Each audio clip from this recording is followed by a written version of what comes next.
not been able to do so. No, the ball is in the shot.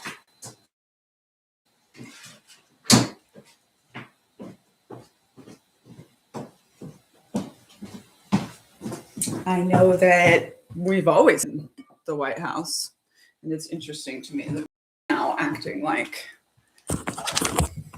that hasn't always been a thing. So I'm gonna do some hot glue.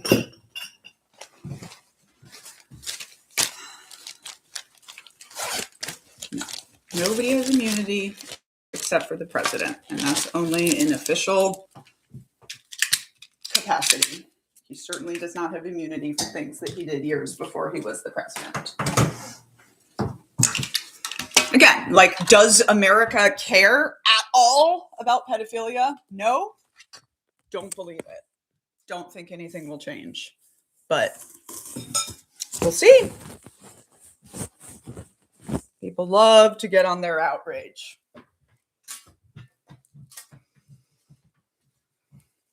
No, we're not doing the anti-Semitic conspiracy theories here. Get out of here with Mossad. Nobody that knows about the government's engagement with Mossad is talking to you about it on the internet. Just stop. Not in my space, you don't. Something to, in fact, be very concerned about when the world is at war with a Semitic country is that anti-Semitism is the oldest conspiracy in the book, oldest hate speech. And there's a reason that it's popping up right now. You need to protect yourself away from that. Go educate yourself, please.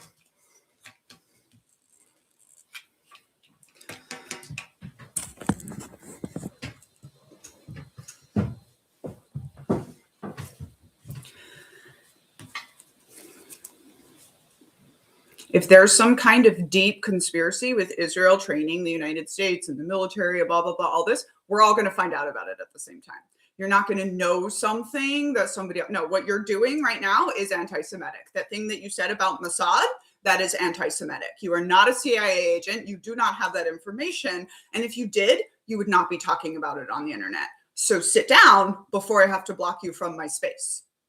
You can listen and learn, or you're going to get blocked. You're working on it real hard.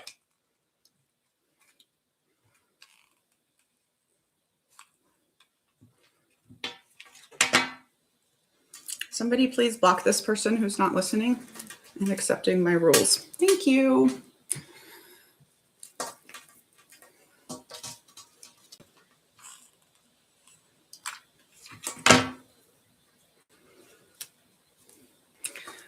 No, I'm not pro-Israel, and you're going to get blocked too. Yeah, gross. I am pro-information, and I know how information is disseminated in the United States. And I know that you random people don't have information on Israel. Yes, I yelled at you, and I probably told you to go educate yourself, and it sounds like you haven't done so either. Yikes.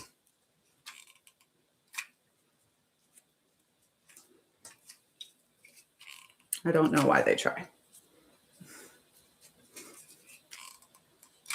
I mean, I do. It's called death of expertise in America, and white America has worked on that for a very long time. Yeah.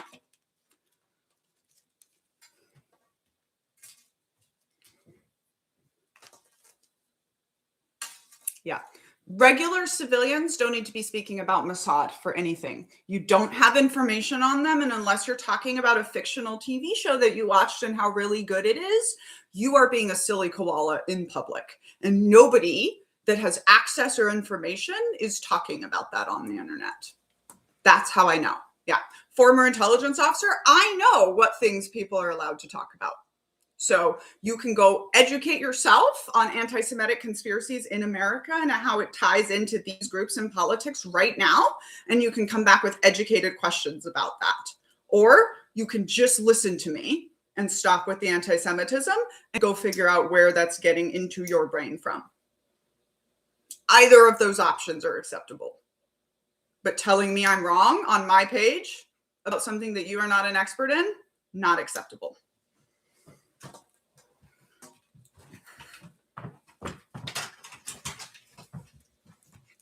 It's really that simple.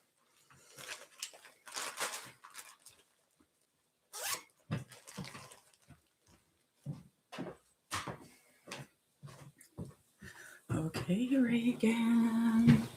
Wait, did I see Reagan? No, I don't think so. I've done the coral necklace. And it is now the 7 sisters of Ariel waiting to escape their cult.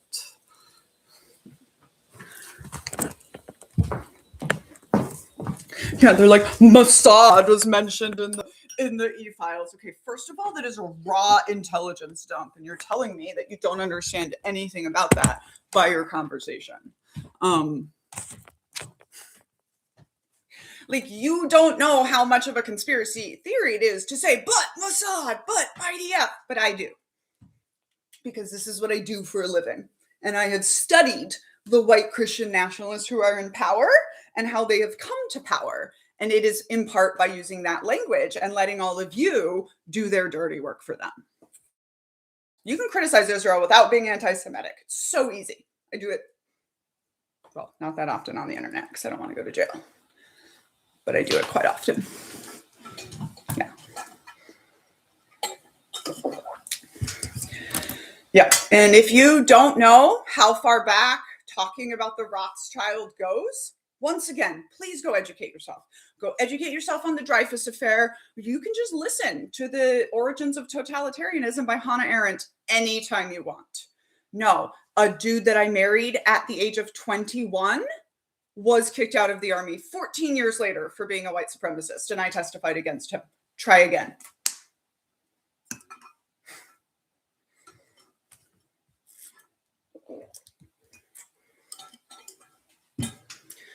Just keep trying, friends. Again, this is what I study. I know exactly how all of this got into your brain and why you're talking about it. And if you would like me to educate you on that, I absolutely can. You are not going to come up in here slinging anti-Semitic conspiracy theories around in my space. I don't care what you call me. I do not give a fuck because I am educated on this and you are ignorant.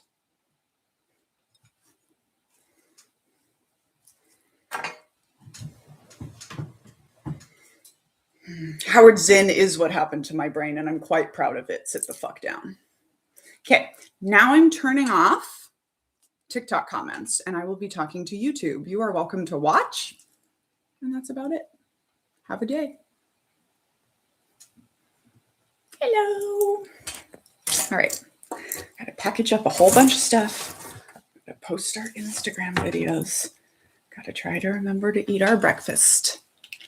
Etc., etc., etc.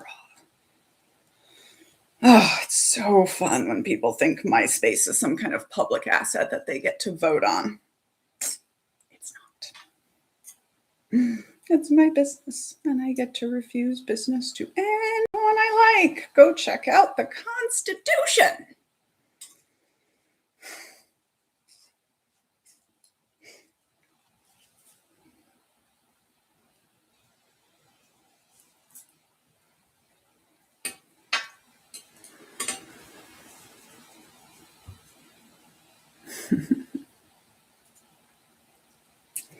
Did not watch the Super Bowl. I, in fact, fell asleep on my couch, which is a very rare thing.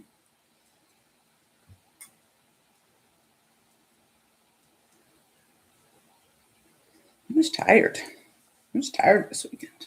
I didn't talk to anyone on Sunday. I mean, other than the people who lived in my house.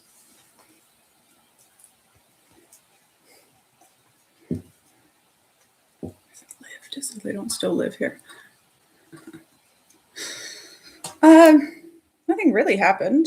I was calling some people out for anti-Semitic questions that I'm not going to engage with and that I want people to understand. Y'all, it's the same as if you came up in here talking about reverse racism. I know where that comes from, which is white nationalism. I know how it got seeded into regular conversation. And yes, someone tried to be like, oh, isn't your husband a Christian nationalist? No, I made a stupid marriage at the age of 21 to a man who targeted me at 19 after I had recently left a cult. And then 14 years later, the army asked me to testify against him. And they said if they weren't reading me in as the ex-wife, they could read me in as the expert.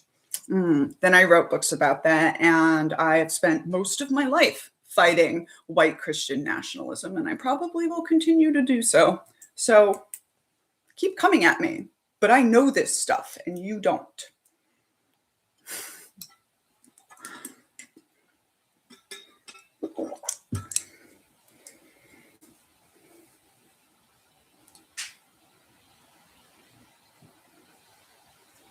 I'll be like, you don't listen to anything. In fact, I wrote a book with a 38-page bibliography. I love other experts.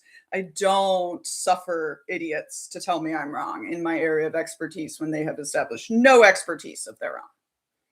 Yeah.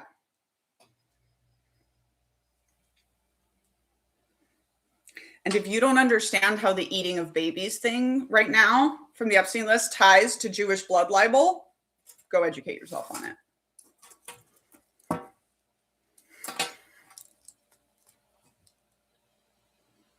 Those are all things you can do anytime you like.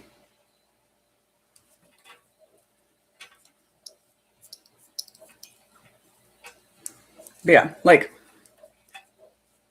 if you are not someone who spent time working on the US's relationship to Israel, you don't fucking understand it. And if you did, you're probably not allowed to talk about it. That is just the rules. Yeah. Nobody talking to you about Mossad knows anything about Mossad. Just like drones, just like secrets. Stop. It's an easy one.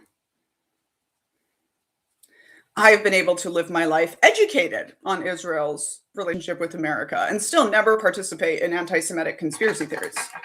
It's actually quite simple. Israel's a bad country, especially right now, and it has nothing to do with the fact that they are Jewish. Not one little bit.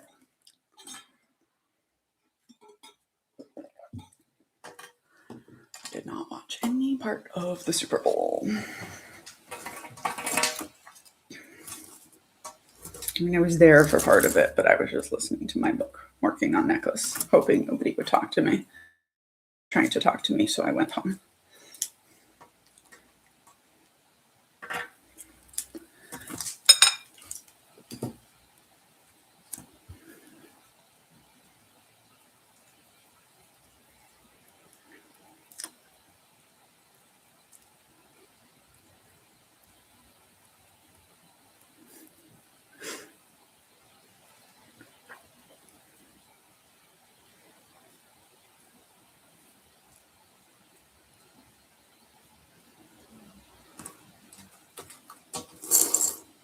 No, I have not read or heard of Robert Anton Wilson.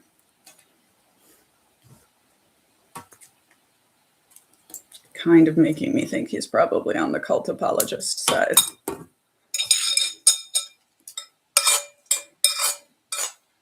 Yes, blood libel.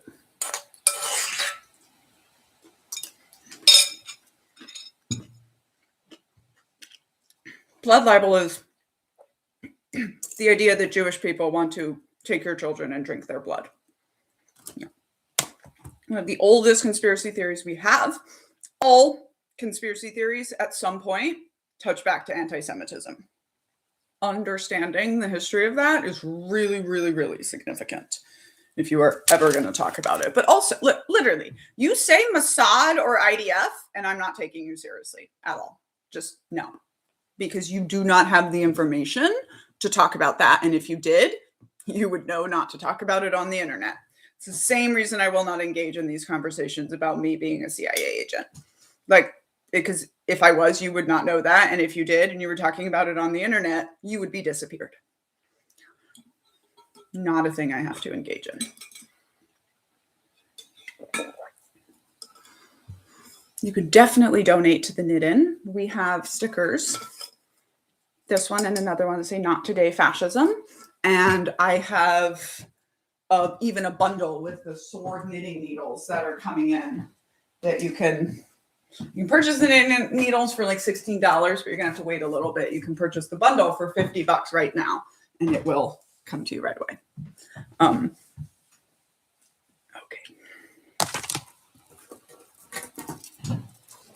These are finished. I got to make some new scrunchies. How can you regain a sense of power in your life? Figure out what you're afraid of and go get involved. I'm organizing 500 people to come together plus 50 satellite events going on. It feels pretty powerful. The opposite of dictatorship is individuals in the bureaucracy doing individual community things. I'm going to try to have more conversations about this when I am in Brazil, because the Brazilians are one of the people that voted out a dictatorship twice. So again, it's real fun for me when people be walking around with their ignorance and you can't vote out fascism and dictatorship. Like, stop. Most voted out.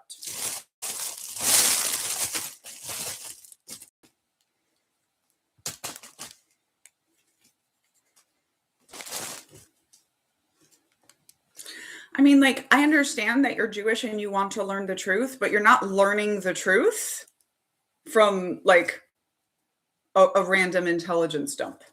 You're not learning the truth from anybody talking about the Rothschild or Mossad or the IDF. That is not how it goes. You don't learn about deep conspiracies by random people. You're just part of the conspiracy.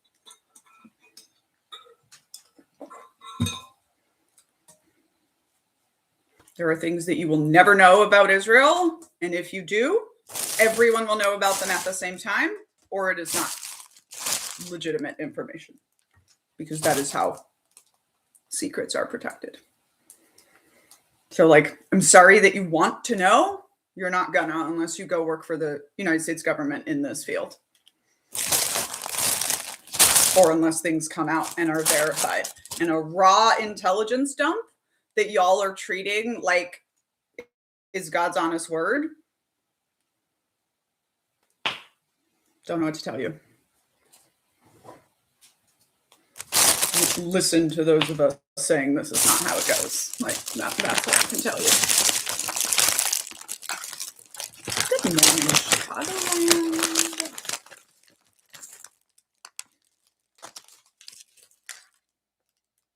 This is like I was saying about the satanic panic. Even when we do find a cabal of folks trafficking children, it's not, it's men. It's men doing it for power. There's no deeper meaning that they feel from it. There's no international one world government. It is men trafficking children that they can rape because they want. The Children of God, after it was well known to be a pedophile cult, performed twice in the White House.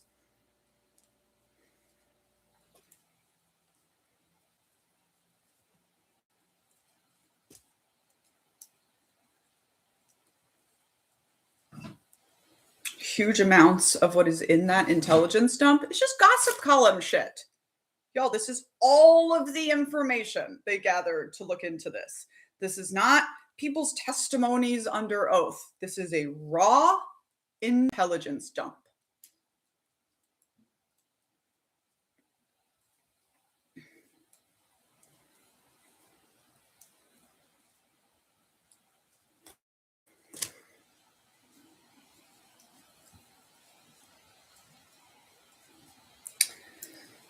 I don't know of academic texts about a history of the Satanic Panic. I have learned about almost all of it from cult scholars. I would recommend always heavily engaging with Janja Lalich's stuff. There's articles about, God, what was the Michelle thing? What's that book called? I'm sure there's articles about the Satanic Panic. That's just not where I got my information from.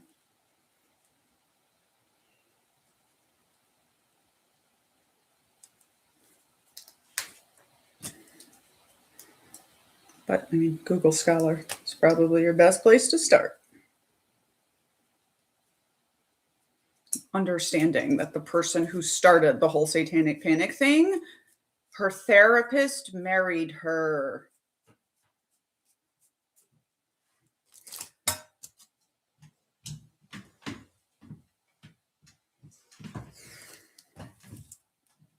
That's pretty much all you need to know about that to get started.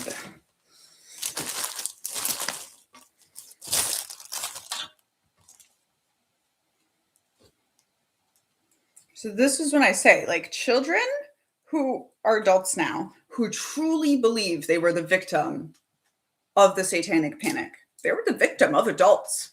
Teal Swan was the victim of a lot of very abusive adults. She was not flayed open by a satanic cabal in a ritualistic pentagram sacrifice. I have done on my podcast and on a TikTok live a conversation with Lydia Knight, who was a victim of adults who made her believe that she was a victim of the satanic panic. And it's a very important thing to go listen to. And like I said before, you know, I had my hand flayed open once, and there's a scar. I don't have to argue with anyone about whether it was real or not. Here's the scar from where it was flayed open. You were kidnapped as a child and had all of this stuff done to you, you'd be able to show that. Are adults always doing horrible things? Yes. Should we listen to victims? Absolutely. I want every victim of this to really be listened to and really have good mental health coaching to get them through it.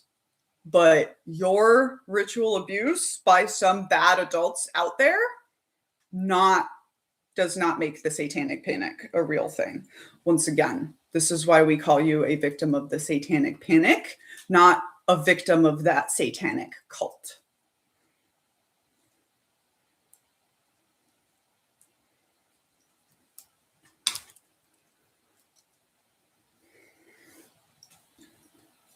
I also learned to watch Smurfs. Yeah, exactly. What about Ghislaine Maxwell? That was not part of the satanic panic. That was like what is your question? What about Ghislaine Maxwell? Are people trafficking children? Yes. I grew up in the pedophile cult, trafficked around the world, performed twice at the White House. Human beings are trafficking children. Yes. Not because they're part of some large satanic cabal. That's the part that's made up.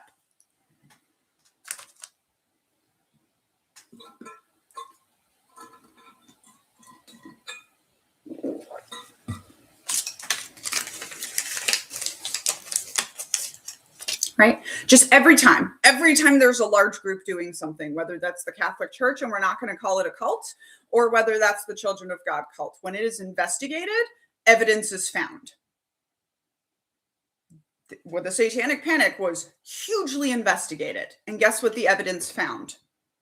That it was a witch hunt that came from people getting on the internet and understanding how often children are abused. And people then did not, shockingly, want to move against their creepy uncle or their father or their husband. They would rather believe that a cabal of satanic pedophile worshipers is the reason that their daughter got raped.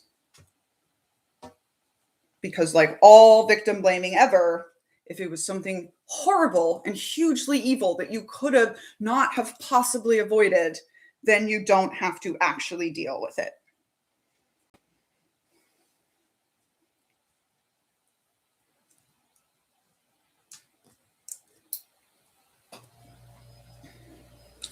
Well, and it absolutely emboldened the evangelical right in their crap and what they were doing. You see, there's these horrible people out there. Like, I grew up being told that, you know, if you play Hotel California backwards, you can hear Satan speaking to you and blah, blah, blah, and all that stuff. Like, if you study the history of witch hunts, you can understand exactly where the satanic panic fits. Does that mean that there were not some adults that then took inspiration from that and decided to go ritually abuse children and say that it was for Satan? Does that mean that there wasn't a group of people that decided to build a cult around this idea? No. There's not a giant international cabal that was stealing hundreds of thousands of white children in the United States in the 80s and 90s and flaying them open inside of pentagrams and then sending them back to their families without memories or with false memories implanted. That's not a thing. We know what that was, and we can talk about that, but we will not be debating whether or not that was a thing.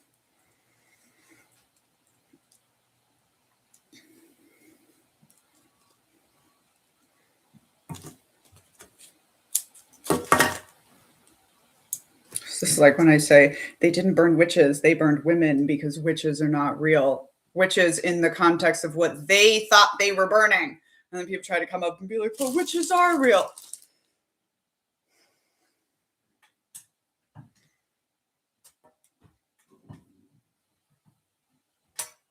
I mean, lots of people believe it.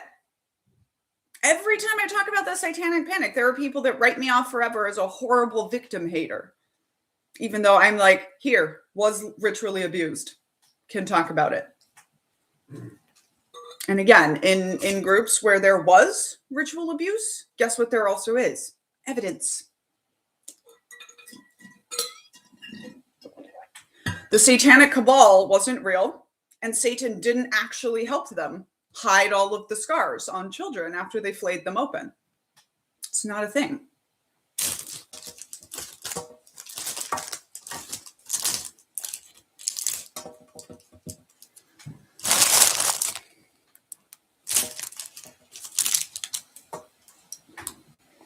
It's very relevant to talk about the reason why people believe it was a thing, and that even some adults think that it happened to them as children, but it did not happen to them, at least not in the way that they were given to believe.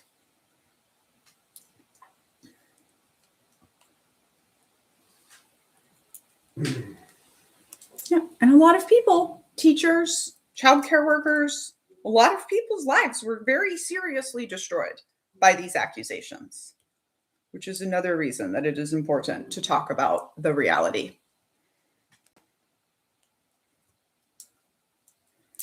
It's just like when we talk about anti-communism. Communism never was and never has been what the anti-communist movement in the United States made it out to be. And also, McCarthyism ruined a whole ton of lives. Yep, the Beatles were accused of it. Later on, because it was an 80s, 90s thing. But yeah, it became all the rock music, definitely in some extreme organizations like the Children of God.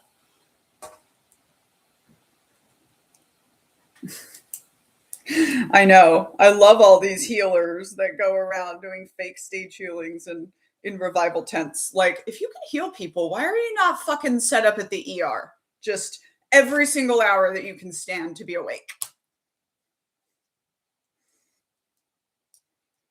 Telling me you have magic healing powers, but you're so evil that you're just waiting people to randomly find you or hear about you. You're not actually going out doing it.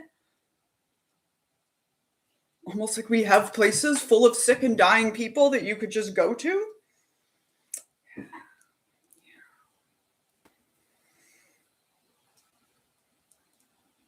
This is how we know.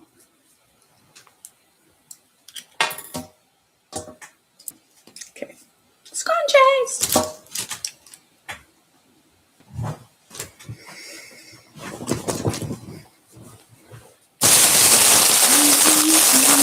And again, like, I want to be very clear.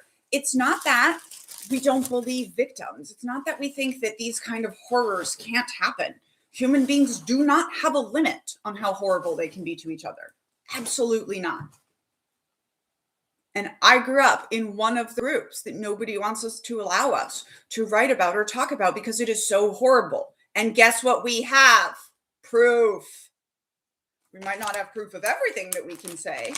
I cannot prove, other than by telling you the story, that Jeremy Spencer of Fleetwood Mac repeatedly raped me as a child. However, as the Epstein survivors are showing us, the same pattern of stories by survivors is proof. And what the pattern of stories of survivors of the Satanic Panic show is that these memories were implanted on them by adults who had an agenda.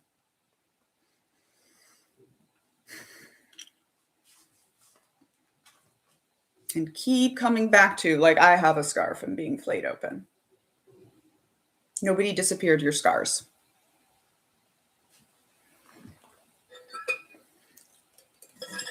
The McMaster daycare scandal, I believe, was part of the Satanic Panic that ruined a bunch of people. Yeah.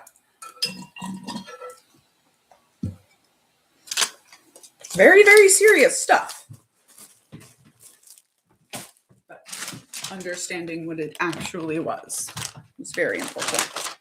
Just like understanding that the Children of God wasn't about pedophilia. It was about trafficking the labor of adults and children. We were an entertainment cult, and we had 10,000 singing, dancing beggars all over the world. That's what it was about. Understanding that is very, very important.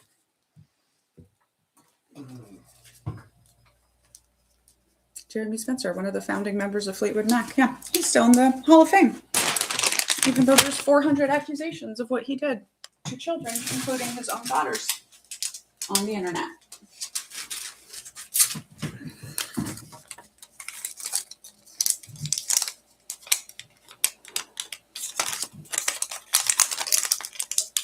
Yeah, everyone is pretty much agreed on like all of the cult experts I now know are pretty much agreed on Jehovah's Witnesses. And here is my kind of belief of what happened. In the 60s, late 60s and 70s, right? We had Jonestown followed by Manson. Horrific. And then we needed a word to talk about that. So the word cult, that had historically just been like a group that's about something that's very dedicated, became strictly pejorative. These days, when we say cult, we mean something when we use a word, right? My kid and other people always try to argue with me that a couple is only two, but that's not true, because we often say a couple meaning a few, right? So what you mean when you are using the word matters. And we started using the word cult pejoratively to talk about coercion. And when that happened, the cult survivors of the 60s and 70s cults were the ones that defined cult, were the ones that came out and fought back against the cult wars, right? Like they did all of this amazing stuff, but they didn't look at any cults that came before. Like everything was grandfathered in. So it has taken an entire other generation for those of us that grew up in the world's worst cults to say, Jehovah's Witnesses, Mormons, Catholics, Evangelicals, and Seventh-day Adventists, and Alcoholics Anonymous, please stand up. And Jehovah's Witnesses is now one of those that, like, I do not know another expert operating alive today that says Jehovah's Witnesses is not a cult. It is a very serious, very harmful cult. And we know how to explain all of y'all's loopholes, all of X loopholes, right? Like, oh, we don't have a leader. And I always say, like, if you're not a cult, you don't have one reason you're not a cult, right? That would be like explain to me why you're not an abusive parent. Right? You wouldn't have just one thing. Oh, I know I fit the definition of abusive parent in every single way, but I've never actually stabbed my child with a hot poker. So I'm not abusive. That's what it feels like to me when the Jehovah's Witnesses say, not a cult, we don't have a leader. And actually, the Jehovah's Witnesses have given up saying they're not a cult. All they say is that everybody else is a cult too. Right? Jehovah's Witnesses is like, yeah, we're a cult. We can't get around that one. But so are the Mormons. And so on. And yes, they're correct. But they're also a cult.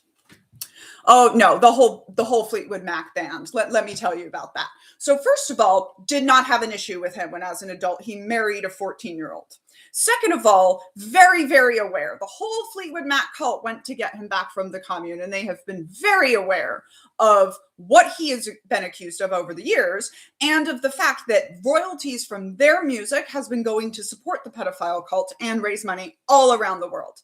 In 2016, Mick Fleetwood, again, very aware, 400 pages on the internet of accusations against this man of what he did to children.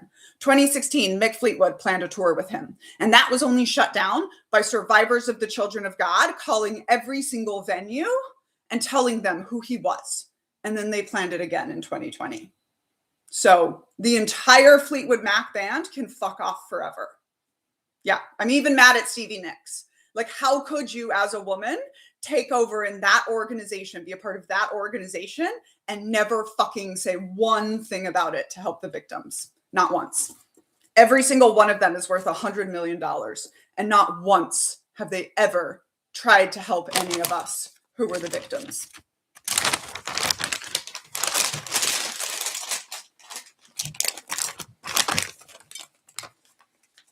No, they definitely still mess with him. They care about their bottom line. Just like every other fucking adult ever cut up with organizations that abuse children.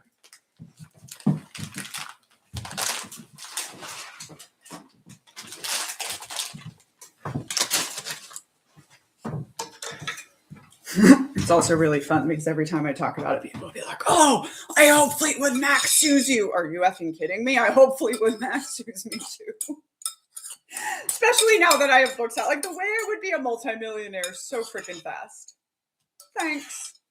You know what's fun about lawsuits? You get discovery. Scientology's had to stop suing people because they get discovery. It's so much fun when bad people say, don't talk about this or we'll sue you. Let's go. I might be one of the most sympathetic victims in the entire world. Let's go.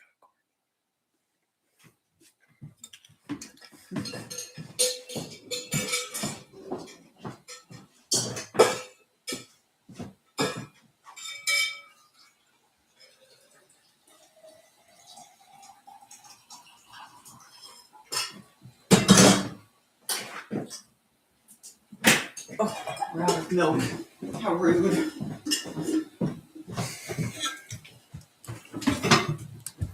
Oh, I totally forgot to be uploading the videos. All right, I'm gonna have to pause you all for a minute. BRB.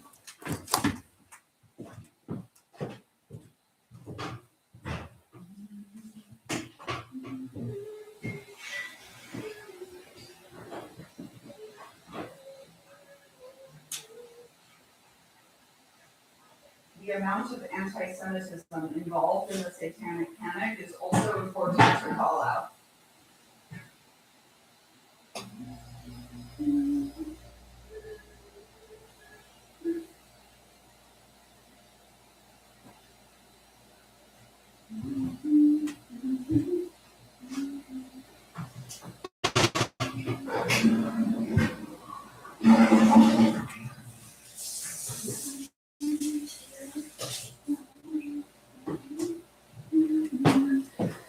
Second.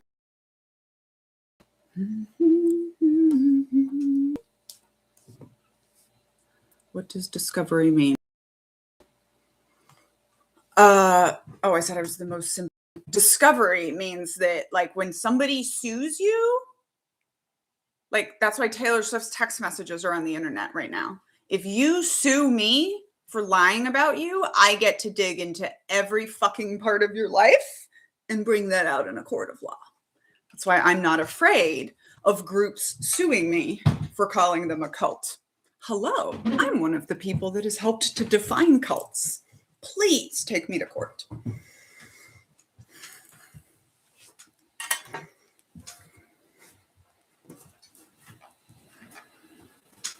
And also, sympathetic victim. Like, for example, I took a risk when talking about my ex-husband being a white supremacist, but I'm pretty sure that between me and an ex-white supremacist, the jury's going to decide in my favor. I'm pretty sure that between me and Jeremy Spencer of Fleetwood Mac, the jury's going to decide in my favor. So while Macmillan Books was not willing to take the risk of being sued by him. I am.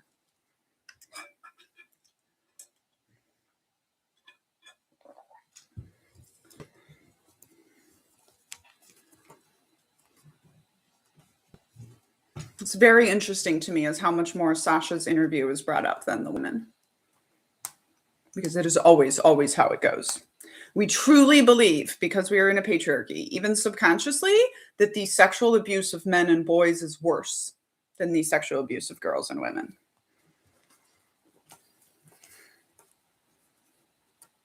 I mean, it's not.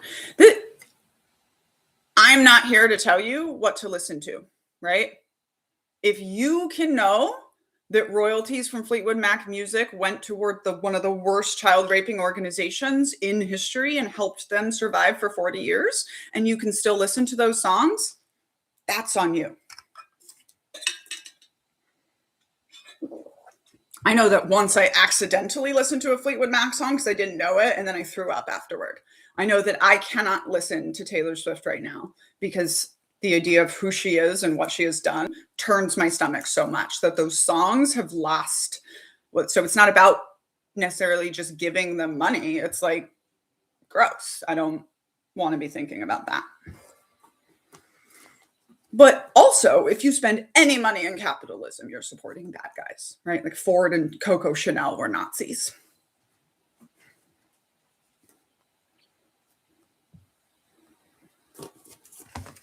Yeah, exactly. That's why I'm always like, I'm out here trying to ruin Fleetwood Mac for people and tell people about it. Once you know, it's on you what you want to do with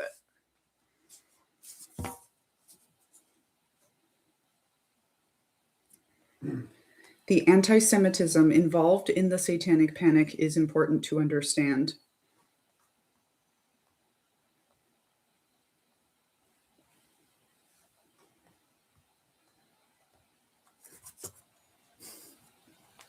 My life is restricted again for nudity because how dare you are able to see 2 lines of skin coming.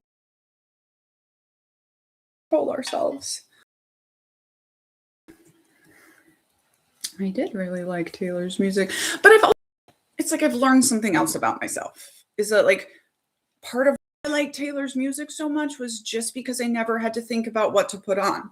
And because she was so prolific and she's done so many different kinds of music, I could just always put on Taylor Swift. But it's like I am this kind of autistic, right? Movies and music mean basically nothing to me, while the written word is everything, right? Just in the way my brain works and remembers. So like, as soon as I gave up Taylor Swift, I listened to Alanis Morissette for like 3 weeks. And then I just forgot that she existed for a whole month. Like right now, whenever I need to put on music, the only people I think of are Peach PRC and Candy Carpenter. And so it's like, there are other parts of it to me too. Like I didn't grow up with music and the ability to discover music and self-development and all of these things that you all did. I grew up as a singing, dancing, performing musical child who was overly controlled and only allowed to know these 200 songs.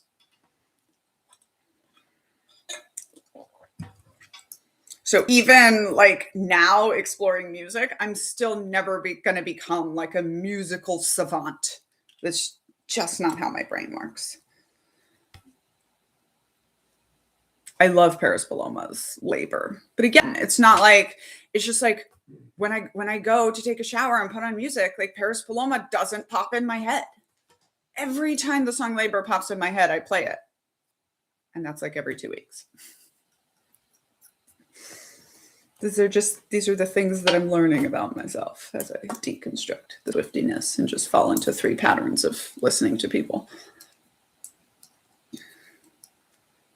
And it's like, again, it's great. Like people put all these, every time I talk about music, people give me suggestions, but it's like, I'm not going to think about it.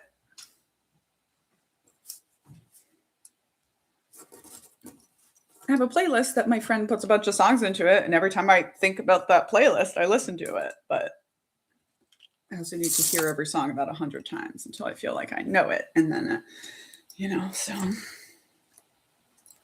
it's all right. It's all right. But because I'd already given up Harry Potter, I knew I could give up Okay.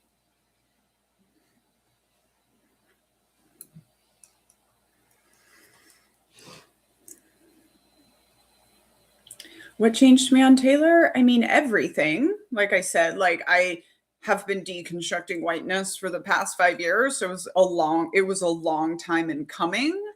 The absolute crack in the brainwashing for me was I was listening to Opalite. I think it was Opalite. So again, like I have to listen to it wasn't until I was going on 96 hours of listening to the album just on repeat, because I do that for Taylor because I'm devoted to learning her music, or I was, right? So I'm not looking at the internet as much as possible. Obviously, I make my money. So I was just like trying to not engage with anyone's opinions on the new album. And then I was bopping along to it and I heard, I don't care where you've been.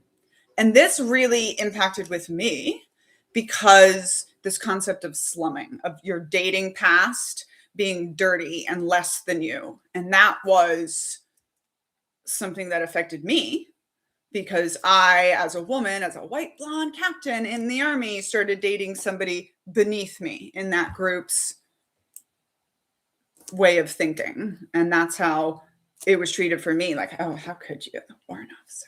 Right. So I was like, ew, don't like it already. Right. So I'm pulling myself out of it going, ew. And then I went, oh my God, did she just fucking say that about a Black woman? And then I was done. Like, that was it. Then all the other problems started coming out, but I was like, no, that's not appropriate. And then especially where she actually talks about, she was in her phone, you were whatever. And I'm like, I have a partnership with a Black woman, a business partnership in our podcast, Hey White Women. And it doesn't matter how she screwed me over. If I came to my white audience as a white woman and talk shit about her, that could predictably end in racism and racist violence toward her. So it would be my fault for doing that. Taylor Swift and white women have to do better because we are in a white supremacist system. We absolutely fucking have to do better. It's not okay for Taylor Swift to shit talk anyone because of her power dynamic these days. Like, even shit talking your exes at this point, you have so much power and it's such bullshit. It's definitely not okay for you to shit talk another woman. She also compares Charlie XCX, an Indian woman, to a barking chihuahua. So she compares an Asian woman to a barking dog. Also not okay. No, I haven't watched of course she's aware. She literally wrote a song. Hi, Mark, I know this is you. She literally wrote a song called Mastermind. Well, baby, I'm a mastermind. You can't have it both ways. You can't. Taylor Swift is such a genius, blah, blah, blah, all this. No. The first thing I learned about poetry in my literature degree is the difference between prose and poetry. Prose, plain writing, your intention of the word that you chose mattered. Poetry, every possible usage of that word matters in poetry. Taylor Swift knows that.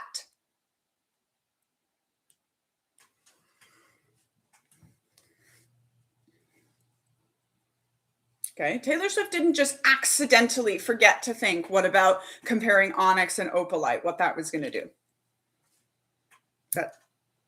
And if she did, fucking shame on her. Yeah, there's no room for oopsies. You cannot put out a song that says, baby, I'm a mastermind, perform that on a chessboard on your biggest tour in history, and then be like, oopsie, I'm just a little blonde girl, I forgot. No, fuck that.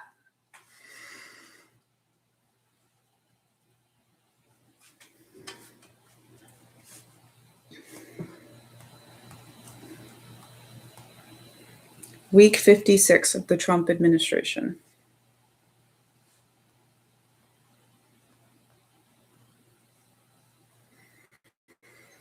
Yeah, she knew. She didn't care. She also knew, look, and then both Torture Poets Department, but it's really opened up our eyes to the fact that she was lying to us for 20 years, right? So first of all, she debuted with an absolutely fake accent. Bullshit.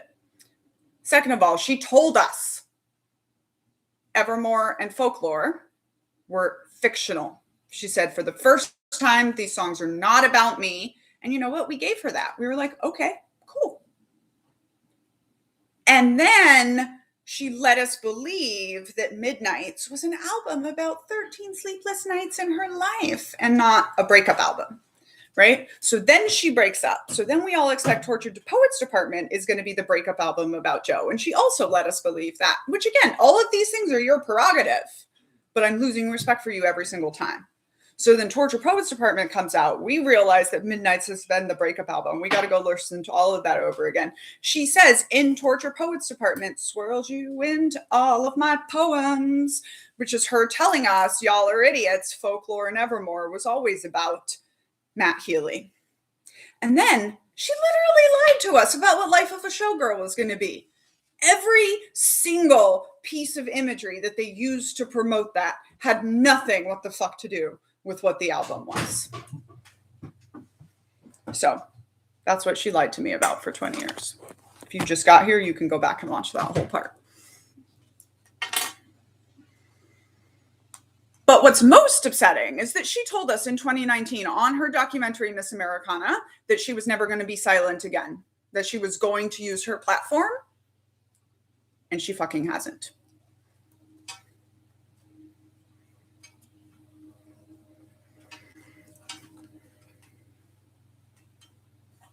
Oh, she's scared. Okay, I'm scared. And I'm on the internet every day talking about defeating fascism. And I don't even have $1 billion.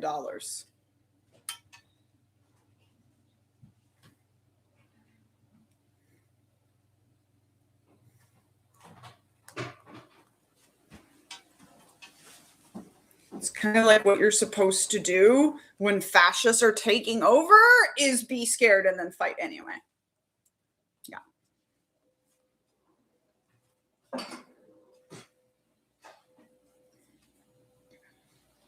Kind of like I, with only 500,000 followers, had to ask myself, even though I just did this to make money, what is now my responsibility as my country is falling apart?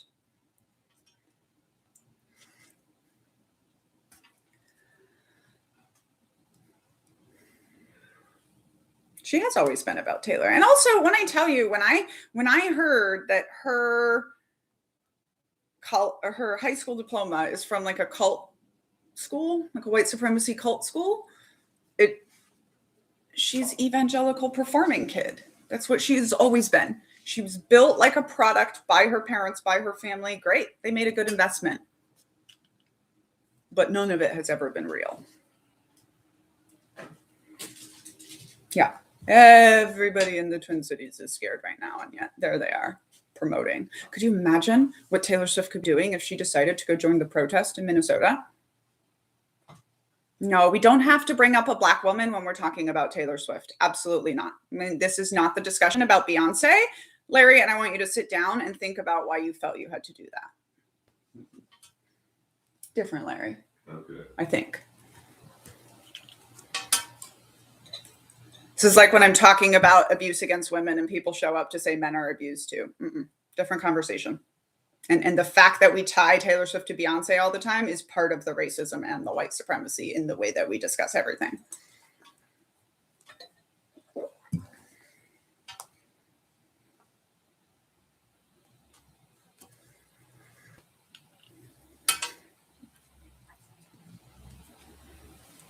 Yeah, I mean, I was scared when I had to testify against a white supremacist. And then I said, okay, well, I believe in this and I hope I don't die for it, but if I do. And then I testified. Get the fuck out of here with she's scared. Okay, well, if you hide when you're scared, then I don't respect you.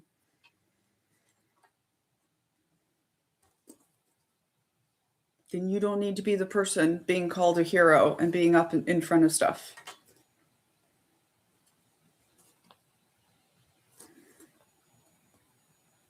Why do cults love stockpiling weapons? ?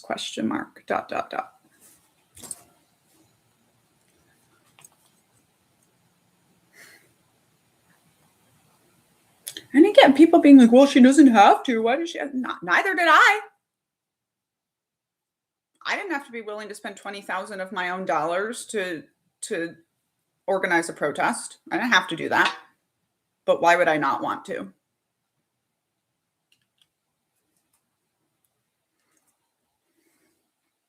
Why would she not want to be using her platform to help defeat fascism right now? That's why I will never fucking forgive her.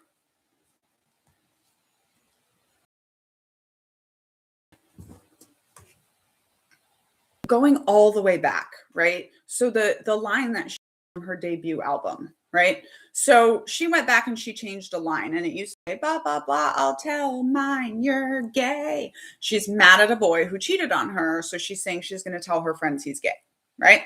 And I feel like we forgave her for this because we all used to use that kind of language, right? I remember being like, well, I used to say that's so gay. That was going around when I came to the United States. It was adopted into my language. And then as soon as society was kind of like, this is not okay, I took it out of my language, right? And sure, I would be embarrassed if I had that line, but we missed what she actually said. What she actually said was, because you cheated on me, I'm going to lie about you and destroy your career because I'm more famous than you. That's what she actually said in that line.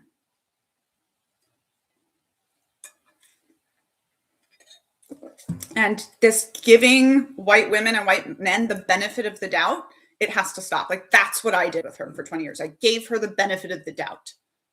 And that was my racism and white supremacy and programming, and the fact that I want to be given the benefit of the doubt. And that's one of the things that I realized was like, because I am out here doing better, trying to educate myself, trying to make amends for things I've done in the past, because I am trying to be a good woman that just happens to be in a white body.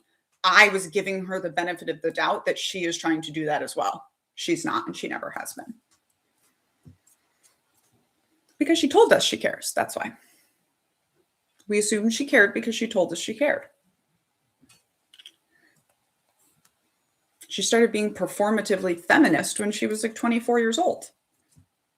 I was also really starting to care about feminism at that time. So it made sense. She's been surrounded by Black women and singers and dancers for a decade. It was like the second that line came out, and I was like, even if she was just a mistake, I immediately have a different opinion on your leadership, because clearly you do not have people in your life that feel safe to tell you, hey, this line is not okay. And I, not a billionaire, not even a millionaire, have spent tens of thousands of dollars on sensitivity readers so that I don't do stuff like that. Why the fuck isn't she?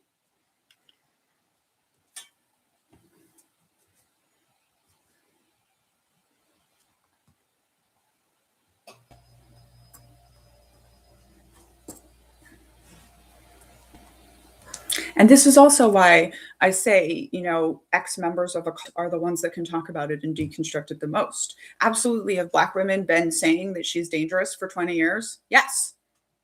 Unfortunately, it takes women like me who used to love her to say, no, she's fucking dangerous. And here's exactly why.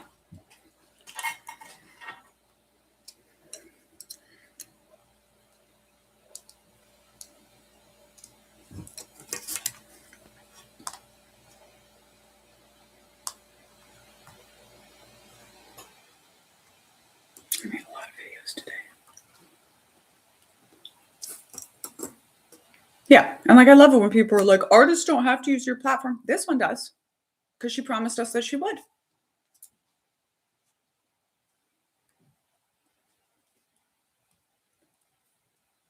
Yeah. I think sensitivity reading is an opportunity. So I learned this really good one from Uncultured, where in the thing, I was standing on the edge of the Brazilian shore, looking across to the horizon of Africa.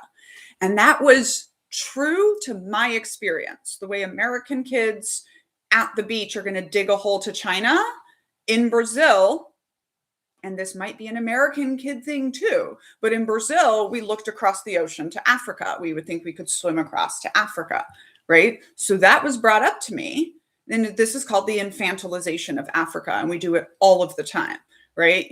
I didn't say I was standing on the shores of South America looking across to Africa, right? And I didn't even know what country it was. I had to go look it up. It's Angola, which brings a whole other level. When you say Angola, it takes you out of the sentence. I've also had people wonder if that's because Angola was settled by the Portuguese and there's some sort of relationship between Brazil and Angola.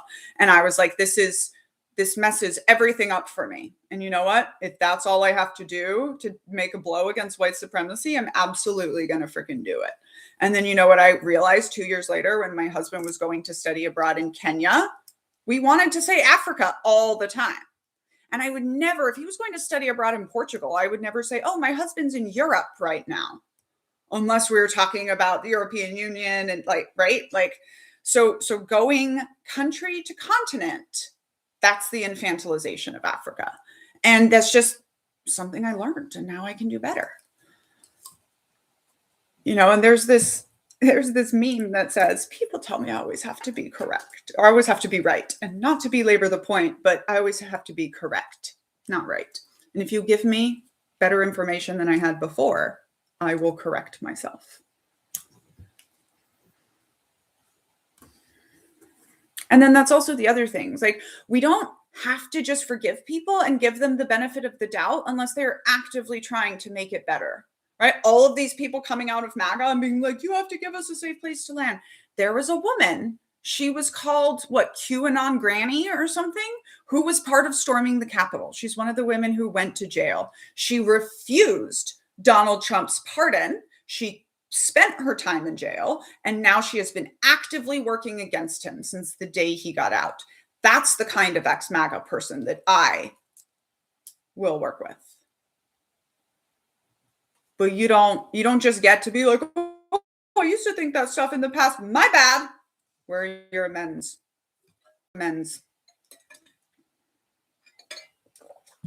You used to think they come out here and put your bodies on the line in fucking front of everyone else who knew the whole time.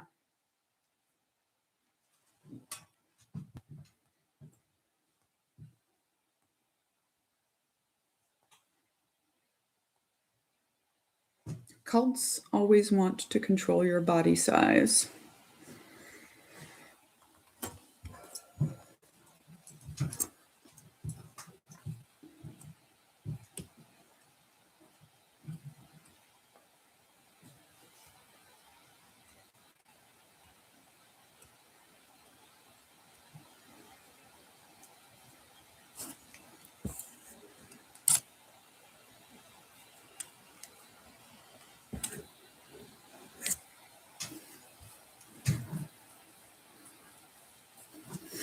Yeah, exactly. What more do we want you to do? We want you to work at it.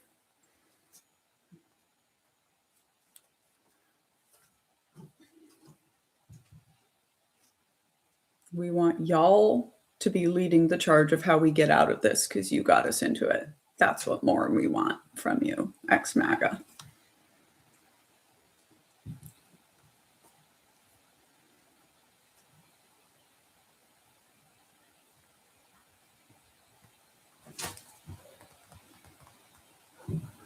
Good morning.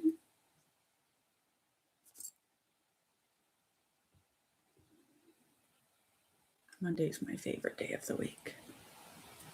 I get to catch up on things.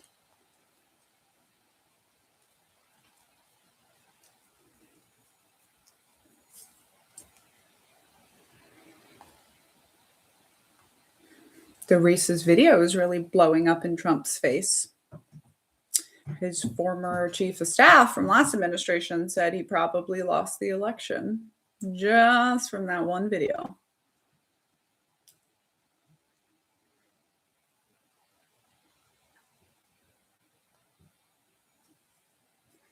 The Christian Missionary Alliance kicked David Berg out because he wanted power, not because they knew he was a pedophile.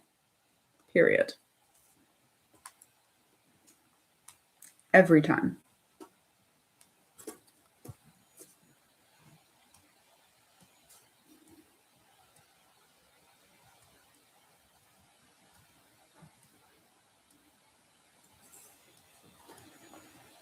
I mean, I also think that white women are not usually taught first about white feminism. So, like, she had that stance because she thought she believed it.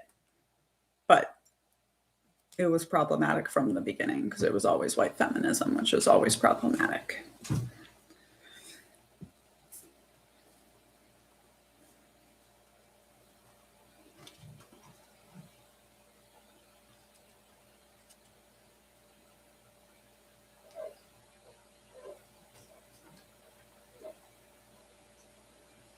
About Berg.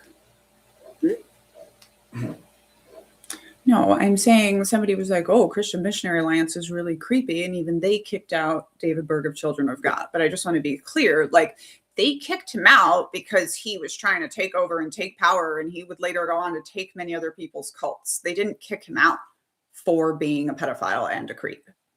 That's what they said they kicked him out for. That was the reason. That's like nobody gets kicked out of the military for adultery. It's what we call a stacking charge. They only use it when they already want to get you for something else. The Children of God kicked people out for pedophilia as well.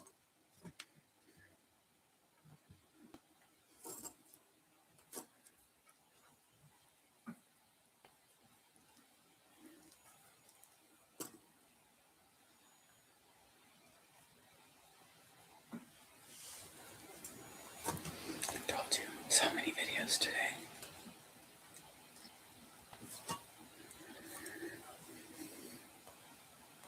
Cults always hate medical care.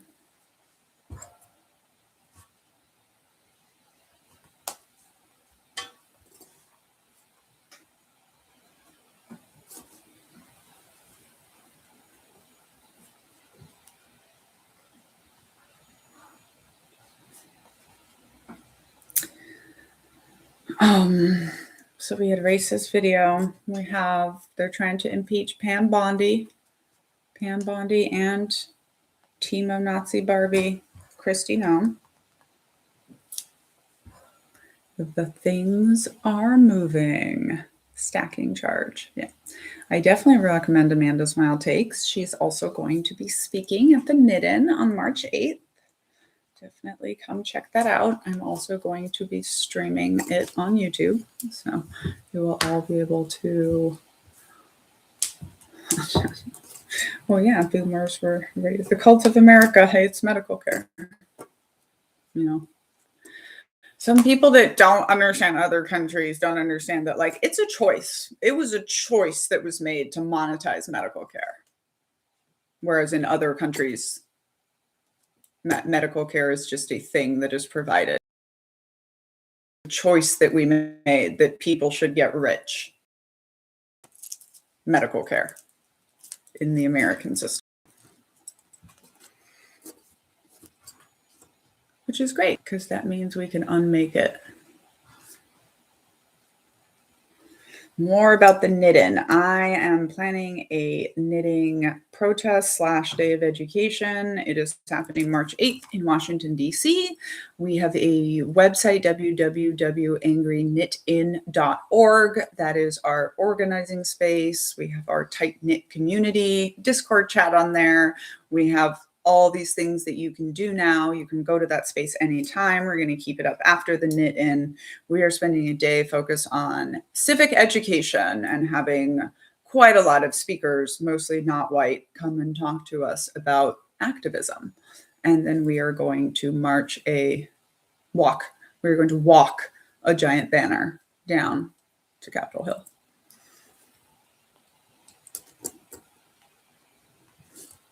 Deconstructing Swiftianity and white womanhood.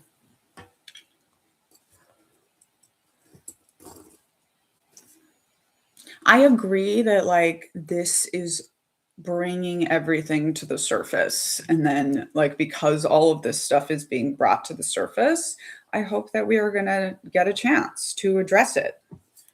You know, the president of the United States posted a video with Black people as apes. Like, we can no longer, there hasn't been a way to pretend for a long time, right? But even his own base is like that. No.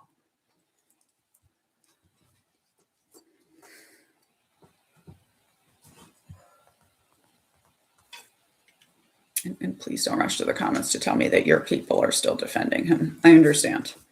As I've said since the beginning of this administration, if you don't see the cracks in the brainwashing in MAGA, please consider that you just don't have a broad enough view yet, and that some of us do have that view and we are seeing it. It's like when people are like, I don't know, all the veterans that I know are MAGA. I'm like, babes, that tells me everything about you and almost nothing about the actual demographic of veterans. Yes, you can knit a granny square. You can crochet a granny square. Basically, what we're going for is a 5x5 square. And then there's a pattern for like an applique of either a frog or a lily pad. And you can make those too. You can send us whatever you want.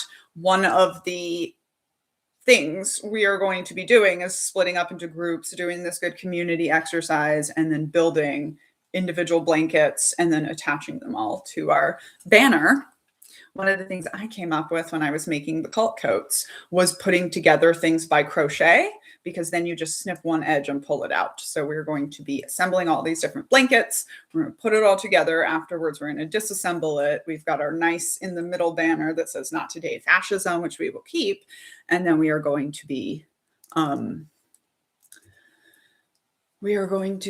spreading that out to the unhoused. See, Nina says, I was actually surprised that this drove away any more base. I thought that by now they were all like that and would love it. The problem is most of the base of your cult are true believers, right? That's why your mission has to be something obviously good. Save the children.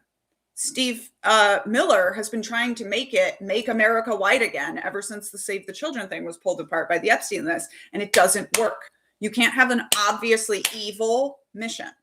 You can't be so obviously evilly racist that people can't defend it, right? That's the problem. There's no way to defend that video. So that's the problem. People will try to talk themselves through cracking the brainwashing all the time. People will try to defend the indefensible. This one's a hard one.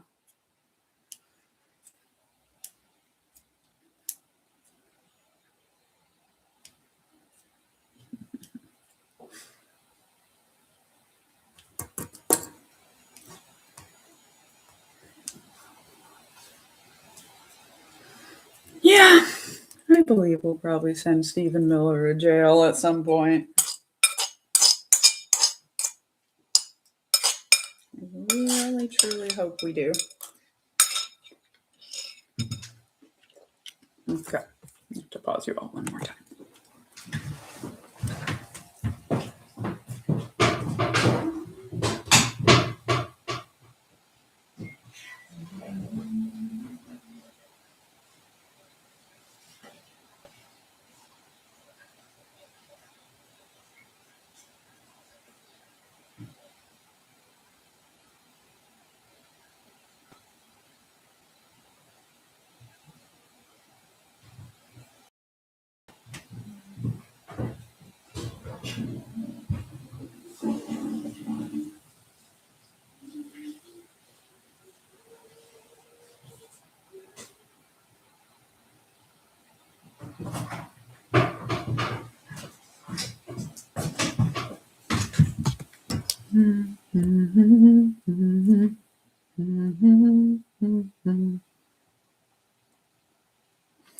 Yeah, colluders don't fall well, don't fare well when it falls apart.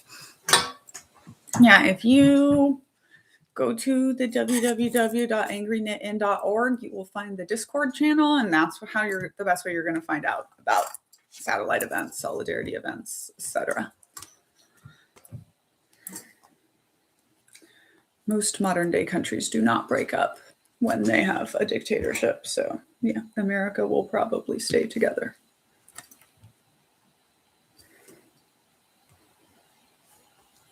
Especially since the only legal secession is Texas, and it has to be done in a very specific way.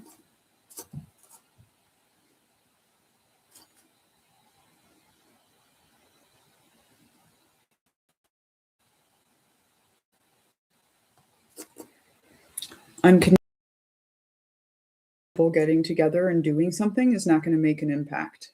Sounds like you're waiting for a savior.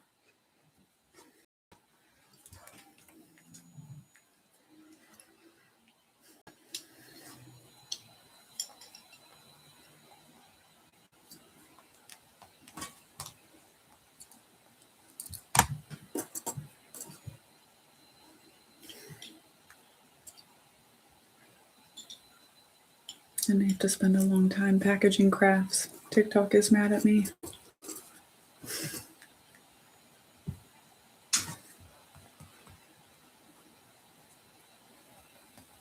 So I ran out of packing supplies.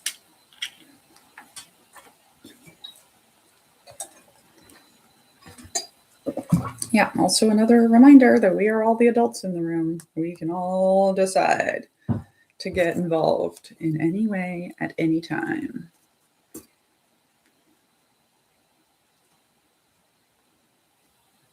And, you know, the important reminder that they can't come for all of us. Oh, Steve, comma, you're so close to getting it, comma, but yes, everything, but yes, everything does tie back to white supremacy, period. Why don't you have a seat and educate yourself?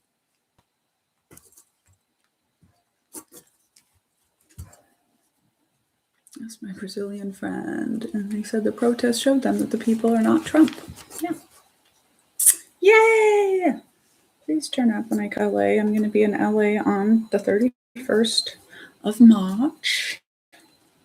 Very excited about it. Some dates on the Bible.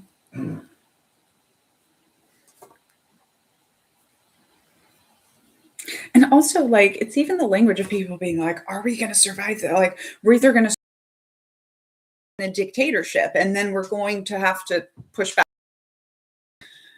This goes back to the lines in the sand that people think. People think like you're a group and then you stop being a group and you become a cult. No, there's just the spectrum of how extreme. You did not miss Chi-Town dates. That will probably be part of the August driving around in the Knitting Cult bus, but I do not have dates.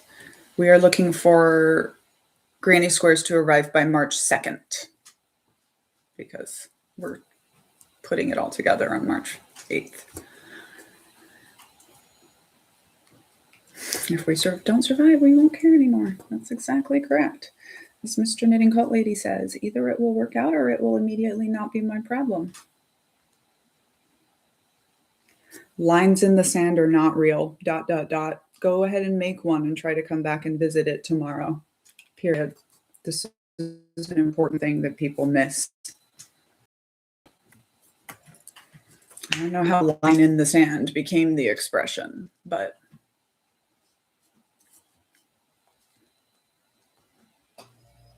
I think boycotts can be very effective. Just look at the Disney thing. The problem is you can't be like puritanical about it, purity about it. If you're spending money in capitalism, you're supporting something shitty.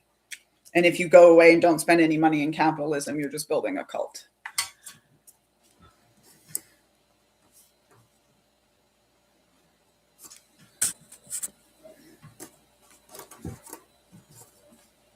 You know, I think Jeff Bezos is a horrible, horrible human. And also books sell on Amazon and I'm an author. Like when the whole system is fucked up, that's part of why everyone needs to get involved. And there's no one thing. You have to pick your thing. I care a fuck ton about the post office.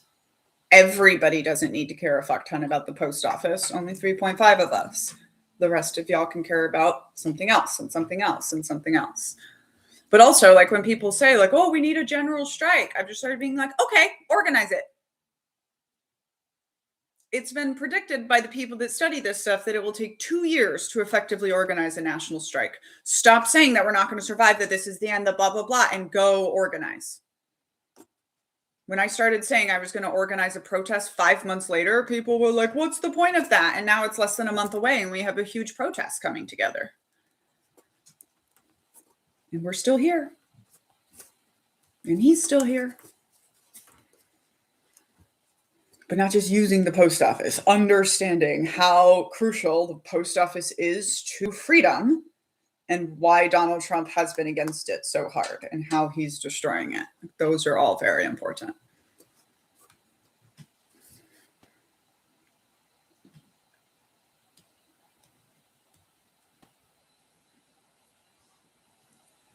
Yeah, and once we have that organized, then and that's the thing, right? It's like we're probably going to keep the knit in as an annual thing, because once you have the structure organized, you can keep going. Because Minnesota came together in 2020 to protest George Floyd and started organizing, they now are the right place to be fighting back. They now are more organized than most cities in white America, because they've already had to have this. In Brazil, because they had a military dictatorship very clearly in the rear view. They knew how to take it seriously when Jair Bolsonaro showed up, and they knew how to shut it down. And that's very important as well. The last time white America organized in mass was to fight desegregation. We also know how to do it. Our ancestors taught us that bullshit. And we can use those same skills against what's going on. White people, like, we know how to get together and get mad. Yeah.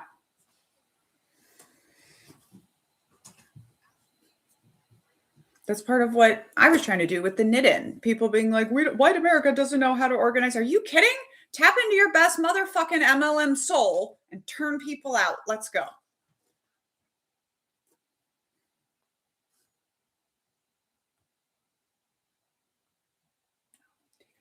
Right.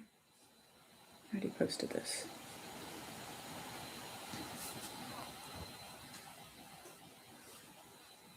I guess I might be done.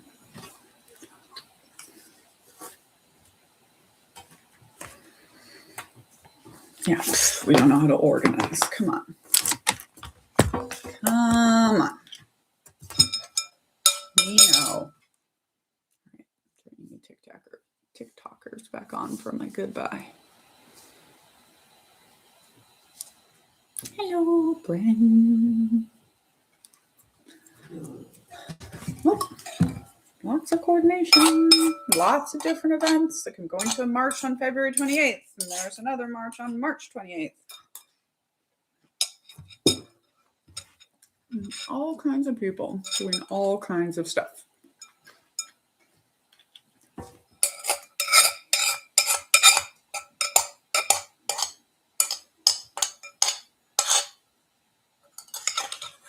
So loud. I'm doing all right today. Huh? Oh. I don't know why schools aren't on board with the Army rule for just no school after that. No school after that Super Bowl. That's true, y'all. In the U.S. Army, the Monday after the Super Bowl is just a day off. I'm like, why the rest of America has not adopted that is silly koalas. Oh, chocolate milk for breakfast. That's pretty good. It's too much sugar for me, but that's pretty good. I was listening to HCR, Heather Cox Richardson, talk about recruiting two people that recruit two people that recruit two people. And I thought, resistance MLM. I mean, that's why, like, I'm more proud of the 50 solidarity events that we have going on than the 450 people who might show up in person, right? Because we did not organize 50 solidarity events. We just said, hey, I'm going to start a thing. And then that thing inspired other things, which is going to inspire other things, which is going to inspire other things, right? So, and I think, like, everyone needs to ask themselves, like, what is my role in this? I don't think I'm the leader. I think I'm a person with a big platform that's really good at making people look and listen and get excited, and then I can pass the mic. So that's what I'm trying to focus on.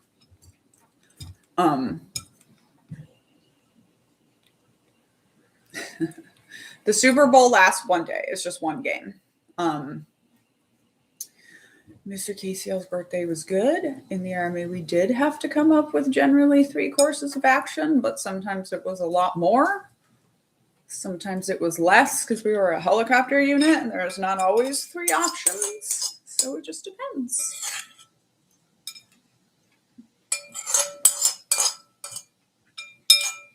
Everybody is knitting now, and I do think that I was a part of inspiring that. Thank you. Thank you. Thank you. One game. The football season lasts from August to January. And then there's a game, usually in early February. This is also what's interesting to me about COVID, right? So in 2020, there was a slight chance that the Seahawks could end up in the Super Bowl. So we did not leave on our 2020, what was supposed to be our world tour, until right after the Super Bowl. Okay, so in America, the Super Bowl, our largest get-together event, was happening during the silent spreading of COVID. And then we flew out to Brazil, where we were there for Carnival. The largest Brazilian event of people getting together was COVID was silently spreading during that. There was a very brief moment where we wondered if we had brought COVID to Brazil. But we did not, don't worry. If COVID had hit in April versus February, I think there could have been a different turnout. And if we remember, America and Brazil both did horribly with COVID. So, interesting times. On that note, I'm going to let you all go so I can focus on filing this permit and packaging up crafts. Thanks for being part of my morning today.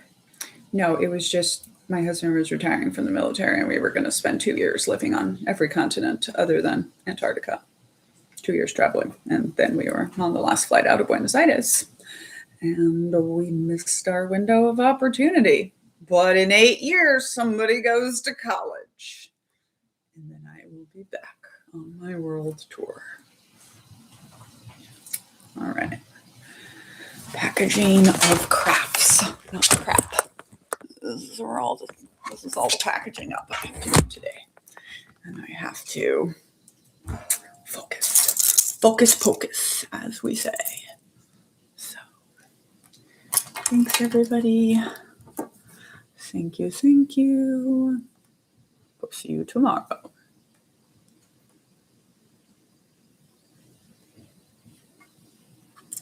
If I know how to turn it off.